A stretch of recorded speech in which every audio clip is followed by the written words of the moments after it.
నమస్తే, నేను మీ అశ్విని కుమార్. మహారాష్ట్ర మరాఠీ లాంగ్వేజ్ ఎందుకు సడన్గా ఇది తెర మీదకి వచ్చింది? ముంబైలో ఏం జరుగుతోంది? ముంబై మున్సిపల్ కార్పొరేషన్ ఎన్నికలు త్వరలో రాబోతున్నాయి. 22 నుంచి మేయర్గా కూడా ప్రస్తుతం ఆ సీట్ ఖాళీగా ఉంది. 2017లో జరిగినాయి. ముంబై మున్సిపల్ కార్పొరేషన్ ఫండ్స్ చూసుకుంటే కొన్ని రాష్ట్రాలకి ఎంత ఉందో అంత సమానంగా ఉంటుంది ఆ కార్పొరేషన్ ఫండ్స్. సో ప్రస్తుతానికి మళ్ళీ ఒక్కసారి మరాఠీ భాష అనేది, మరాఠీ ప్రైడ్ అనేది తెర మీదకి తీసుకొచ్చారు. 20 సంవత్సరాల తర్వాత ఇద్దరు సోదరులు ఒకే వేదిక మీదకి వచ్చారు. ఓర్లీ డ్రోమ్లో ఇద్దరూ కలిసి మరాఠా అస్మిత అంటూ కూడా తెర మీదకి తీసుకొచ్చారు.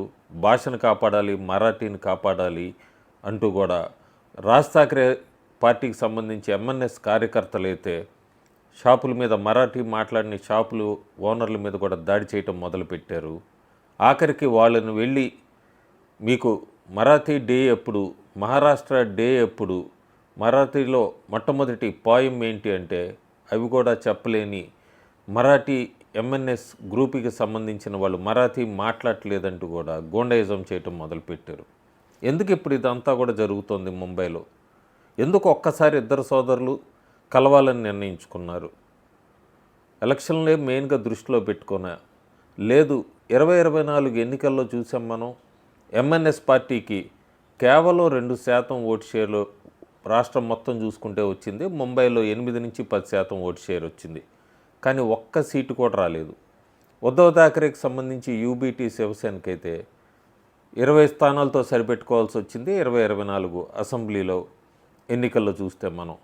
కానీ ఇప్పుడు ఇద్దరు సోదరులకి అర్థమైంది, కలిసి ఉండాలి, కలిసి ఉండి ఎన్నికల్లో ముందుకెళ్ళాలి.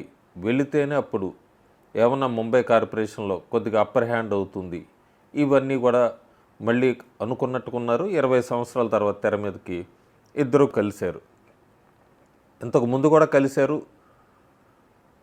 2008, 2009 ఒకసారి ఒక లెసన్ చూస్తే మనం వీళ్ళు ఎట్లాగే హిందువుల ఓట్లని విడగొట్టడానికి ప్రయత్నించారు, విడగొట్టారు కూడా. విడగొట్టినప్పుడు కాంగ్రెస్ ఎన్సీపీ అప్పుడు లాభపడింది అసెంబ్లీ ఎన్నికల్లో.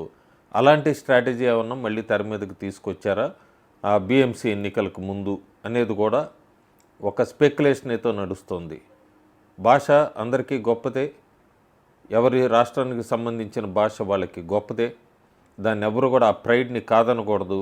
కానీ ఇక్కడ ముఖ్యంగా వాళ్ళు దాడి చేస్తున్నదంతా కూడా ఒక పేద హిందూస్కి సంబంధించిన వాళ్ళ మీద మరాఠీ మాట్లాడలేదని చిన్న చిన్న స్వీట్ స్టాల్స్కి సంబంధించిన వాళ్ళు, రోడ్ సైడ్ వెండర్స్నో వీళ్ళ మీద దాడి చేస్తున్నారే తప్ప ఒక మతానికి సంబంధించిన వాళ్ళని, ముస్లిం వర్గానికి సంబంధించిన వాళ్ళని ఎక్కడా కూడా మనం వాళ్ళ మీద దాడి చేయటం కూడా చూడకపోవటం, అది కూడా గమనార్హం ఇక్కడ. సో ప్యూర్గా టార్గెట్ అంతా కూడా ఆ హిందూ ఓట్ బ్యాంక్ని స్ప్లిట్ చేయాలి రాబోయే ఎన్నికల లోపల అనేదైతే ఒక ఉద్దేశం క్లియర్గా కనబడుతోంది.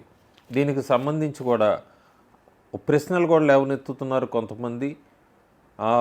అసలు ఈ సోదరులు రాజ్ ఠాక్రే, ఉద్ధవ్ ఠాక్రే వీళ్ళు మరాఠీ కాపాడుతామంటున్నారు. బాలసాహెబ్ ఠాక్రే ఆయనైతే హిందూ సామ్రాట్, అసలు హిందూ సామ్రాజ్యాన్ని స్థాపించాలి అని గొంతెత్తేవారు ఆయన. అంతే తప్ప ఇట్లా మరాఠీ భాషల గురించి తీసుకొని వచ్చేవాళ్ళు కాదు. అసలు వీళ్ళ రూట్స్ అంతా కూడా చూసుకుంటే మనం బాలసాహెబ్ ఠాక్రే తండ్రి రాసిన ఒక పుస్తకంలో ప్రబోధ్కర్ ఠాక్రేజీ ఆయన రాశారు ఒక బుక్లో. ఆయన క్లియర్గా చెప్పారు, ఠాక్రేస్ మేమందరం కూడా మా రూట్స్ అంతా కూడా బీహార్ నుంచి వచ్చినవి మహారాష్ట్రకి అని.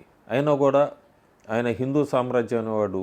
కానీ ఆయన కొడుకులు ఇద్దరూ కూడా మరాఠీ అంటూ కూడా సెంటిమెంట్ని ఎందుకు రగులుస్తున్నారు, ఏ రాజకీయ కోణంలో రగులుస్తున్నారు అనేది కూడా మహారాష్ట్రలో ఉన్న హిందువులు, ముఖ్యంగా ముంబై వాళ్ళు ఆలోచించుకోవాలి ఈ ఎలక్షన్ల ముందు. చాలా క్లెవర్ అనే చెప్పచ్చు. ఎందుకంటే 2024 ఎన్నికల్లో ఈ భాషకు సంబంధించి కానీ దీని గురించి ఎక్కడా కూడా ఓటర్స్ ఆలోచించకుండా బీజేపీ ఎలియన్స్కి వాళ్ళు పూర్తిగా మెజారిటీ ఇచ్చారు. కానీ ముంబైలో డెమోగ్రఫీ చూసుకుంటే మనం మరాఠీ స్పీకింగ్ పీపుల్, మరాఠీ మాట్లాడేవాళ్ళు 46%, నాన్ మరాఠీస్ 54%. సో ఇప్పుడు ఈ రాజ్ ఠాక్రే, ఉద్ధవ్ ఠాక్రే స్ట్రాటజీ ఆ మరాఠీ ఓట్ బ్యాంక్లో స్ప్లిట్ కొట్టాలి, స్ప్లిట్ కొట్టి బీజేపీకి లేదా ఏకనాథ్ షిండేకి వీళ్ళ వైపుకి డైవర్ట్ కాకూడదు అనేది మెయిన్ ఎత్తుగడ 2008-9లో చేసినట్టుగానే కనబడుతుంది మనకి. ఇలాంటి సమయంలో ఒకళ్ళు సర్వే చేశారు, ఒక ఏజెన్సీ సర్వే చేసింది ఓటు వైబ్ అని. ఈ ఓటు వైబ్ సర్వే ఇప్పటికిప్పుడు BMC ఎన్నికల్లో జరిగితే ముంబైలో ఓటర్స్ పల్స్ ఎట్లా ఉంది, ఏమనుకుంటున్నారు ఓటర్సు, ఎవరికి లీడ్ ఇద్దాం అనుకుంటున్నారు, అసలు వాళ్ళ ప్రాబ్లమ్స్ ఏంటి, దీని మీద ఓట్ వైబ్స్ అనేది ఒక సర్వే ఒకటి జూన్ నెలలో చేసి రిలీజ్ చేసింది. సో రకరకాల ప్రశ్నలు అడిగారు. ప్రస్తుతానికి మీరు ఇప్పుడున్న లోకల్ కార్పొరేటర్స్ మీద లేదా నాగర్ సేవక్స్ మీద మీరు తృప్తి చెందున్నారా లేదా అంటే మిక్స్డ్ మూడ్ వచ్చింది, సివిక్ మూడు. కొంతమంది ఏమో సాటిస్ఫైడ్ అన్నారు, చాలామంది మాత్రం న్యూట్రల్గాను లేదు ఇప్పుడే చెప్పలేమన్న సమాధానం అయితే ఉంది అక్కడ. అట్లాగే నేను గ్రాఫికల్ ప్రజెంటేషన్ పెడతాను, అది దాన్ని బట్టి మీకు అర్థమవుతుంది. ఇంకొకళ్ళు ప్రస్తుతం ఇంకో ప్రశ్న, BMCలో ఈ పర్ఫార్మెన్సు NDA అపాయింటెడ్ కమిషనర్స్ది అంతకుముందు 2017-22 మధ్య శివసేన మేయర్ ఆ టైంలో వాళ్ళ పర్ఫార్మెన్స్ బాగుందా, ప్రస్తుతం ఉన్న NDA అపాయింట్ చేసిన వాళ్ళ పర్ఫార్మెన్స్ బాగుందా అని దాని మీద కూడా ఒక ప్రశ్న అడిగారు. అక్కడ ఎల్డర్స్ అంతా కూడా అడ్మినిస్ట్రేటర్స్ని మెచ్చుకున్నారు. యూత్ మాత్రం కొద్దిగా మిక్స్డ్గా ఉన్నారు, రెసిస్టెన్స్ ఎక్కువ చూపించారు యూత్ ఓటర్స్. ఇంకా మూడో ప్రశ్న, మీరు ఇప్పుడు ఆల్ పార్టీస్ కనుక సపరేట్గా పోటీ చేస్తే, అంటే BJP సెపరేట్గా, NCP సెపరేట్గా, కాంగ్రెస్ సెపరేట్గా, శివసేనలో ఏకనాథ్ షిండే సెపరేట్గా, MNS సెపరేట్గా ఇట్లా చూస్తే 33% మంది మేల్ ఓటర్సు BJPకి సపోర్ట్ చేశారు సింగిల్గా పోటీ చేస్తే. అంటే అక్కడ BJPకి కొద్దిగా ఎడ్జిస్తున్నారు. పార్టీ సెపరేట్గా పోటీ చేస్తే BJPకి 33%, ఆ తర్వాత రెండో స్థానంలో కాంగ్రెస్ ఉంది, మూడో దానిలో శివసేన UBT ఉంది, అట్లా ఉంది. MNS ఆఖరి స్థానంలో ఉంది. మిమ్మల్ని బాగా ఎఫెక్ట్ చేస్తున్న ఇష్యూస్ ఏంటి ముంబైలో, దేని గురించి ఎక్కువ ఆలోచిస్తున్నారు, ఏంటి మీ లోకల్ ప్రాబ్లం ఏంటంటే ఎక్కువ శాతం మంది శానిటేషన్ మీద చెప్పారు, తర్వాత వాటరు, ట్రాన్స్పోర్టు ఇట్లాంటిదంతా ఎక్కువ చెప్పారు. పెద్దవాళ్ళు ఎల్డర్స్ మాత్రం ఇన్ఫ్రాస్ట్రక్చర్కి సంబంధించిన దాని మీద మాత్రం ఎక్కువ మంది మాట్లాడారు. శానిటేషన్ అనేది వాళ్ళకి పెద్ద ప్రాబ్లం కింద ఎక్కువ మంది ముంబై ఓటర్సు మాకు ఈ శానిటేషన్ ప్రాబ్లం ఉందన్నది అయితే చెప్పారు ఎక్కువ. అట్లాగే బాల్సాహెబ్ థాకరే లెగసీలో మీరు శివసేన UBTకా లేదా ఎవరికి సపోర్ట్ చేస్తారు, బాల్సాహెబ్ థాకరే ఇదంతా అన్నప్పుడు వీళ్ళిద్దరూ కలిసి ఉంటే, ఉద్ధవ్ థాకరే, రాజ్ థాకరే వీళ్ళిద్దరూ కలిసి ఉంటే వాళ్ళకి అనేది ఎక్కువ శాతం సపోర్ట్ చేశారు.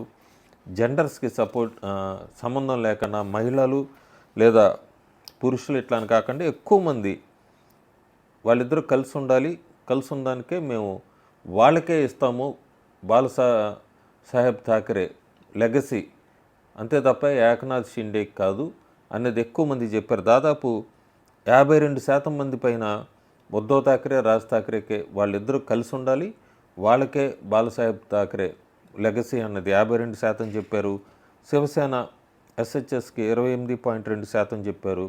ఏమీ చెప్పలేమన్నది 21.8%. సో ఇక్కడ క్రూషియల్ కూడా ఉంది, వీళ్ళిద్దరూ కలిస్తే శివసేన ఓట్ బ్యాంక్ అంతా కూడా లేదు బాలసాహెబ్ థాకరేకి సంబంధించిన అంతా కూడా వీళ్ళకి షఫల్ అయ్యేట్టుకుంది ఓట్స్ BMC ఎన్నికల్లో.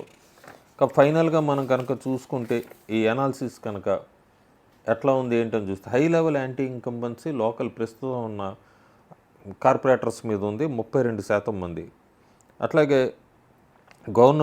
గవర్నెన్స్కి సంబంధించి క్రైసిస్ డిస్సాటిస్ఫాక్షన్ 35.7% ఉంది. కాకపోతే BJP మాత్రం head of current political landscape ఉంది 31% మంది పైన. అన్ని జెండర్స్తో కలుపుకుంటే స్ట్రాంగ్ అర్బన్ ప్రెజెన్స్ ఉంది 31%, BJP లీడ్ అవుతుంది. ఈ శివసేన UBT వీళ్ళది మాత్రం 23% దగ్గర ఉంటుంది. అట్లాగే కోర్ సివిక్ ఇష్యూస్ ఏంటి మీకు డామినేషన్ అంటే మాత్రం infrastructure issues, sanitation, water management, ఈ పాట్ హోల్స్ ఇవన్నీ చెప్తున్నారు. ఉద్ధవ్ థాకరే ప్లస్ రాజ్ థాకరే ఏలియన్స్కి అయితే మాత్రం స్ట్రాంగ్గా 52% మంది పైన సపోర్ట్ చేస్తున్నారు. వాళ్ళకే బాలసాహెబ్ థాకరే లెగసీ వాళ్ళతోనే కంటిన్యూ అవ్వాలి, షిండేది కాదు అన్నది చెప్తున్నారు. ఇది ఓట్ వైప్స్ వాళ్ళు చేసిన సర్వే. సో చాలా కీన్ బ్యాటిల్ ఉండబోతోంది.